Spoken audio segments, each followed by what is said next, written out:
নির্বাচন উপলক্ষে দেশের আইনশৃঙ্খলা পরিস্থিতি স্বাভাবিক রাখতে নিরাপত্তার চাদরে ঢাকা হয়েছে সারা দেশ। জেলায় জেলায় অনুষ্ঠিত হয়েছে যৌথ বাহিনীর বিশেষ নিরাপত্তা মহড়া। গুরুত্বপূর্ণ জায়গায় বসানো হয়েছে চেকপোস্ট, সন্দেহভাজন ব্যক্তিদের করা হচ্ছে তল্লাশি। প্রতিনিধিদের পাঠানো তথ্যচিত্রে দেশের নিরাপত্তা ব্যবস্থা ও আইনশৃঙ্খলা বাহিনীর তৎপরতার আরও খবর জানাচ্ছেন সুলাইমান কবির। ত্রয়োদশ জাতীয় সংসদ নির্বাচন ও গণভোটের বাকি আর মাত্র কয়েক ঘন্টা। সারা দেশে বইছে নির্বাচনী আমেজ। ভোটাররা ছুটছেন শহর ছেড়ে গ্রামে। সুষ্ঠুভাবে নির্বাচন আয়োজন ও নির্বিঘ্নে ভোটদান নিশ্চিত করতে আইন শৃঙ্খলা বাহিনীও নিয়েছে সর্বোচ্চ প্রস্তুতি।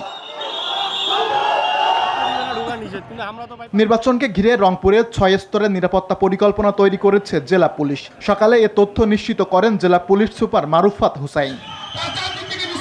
ভোলায় নির্বাচনকে কেন্দ্র করে যৌথ বাহিনীর বিশেষ মহড়া অনুষ্ঠিত হয়েছে। দুপুরে জেলা সদরের পরাণগঞ্জ মাধ্যমিক বিদ্যালয়ে অনুষ্ঠিত মহড়ায় স্টিয়ারিং ফোর্স, কোস্টগার্ড, নৌবাহিনী ও পুলিশ সদস্যরা অংশ নেন।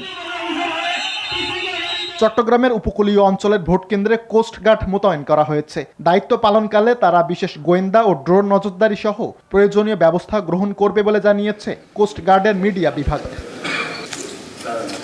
নির্বাচন উপলক্ষে ঝিনাইদহ ও জয়পুরহাটে বিশেষ মহড়া চালিয়েছে র্যাব। পাশাপাশি সুষ্ঠু ও অবাধ নির্বাচন আয়োজনে নিয়মিত টহল ও গোয়েন্দা নজরদারিও বৃদ্ধি করেছে র্যাব। কুড়িগ্রাম ও সাতক্ষীরায় নির্বাচনে দায়িত্বপ্রাপ্ত আনসার ও গ্রাম প্রতিরক্ষা বাহিনী সদস্যদের সমাবেশ অনুষ্ঠিত হয়েছে।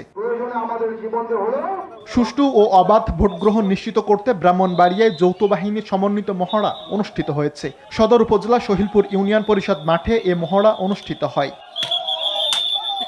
এছাড়াও নেত্রকোনা ও ময়মনসিংহে সুষ্ঠুভাবে নির্বাচন আয়োজনে সাংবাদিক সহ সংশ্লিষ্ট কর্মকর্তাদের নিয়ে মতবিনিময় সভা অনুষ্ঠিত হয়েছে।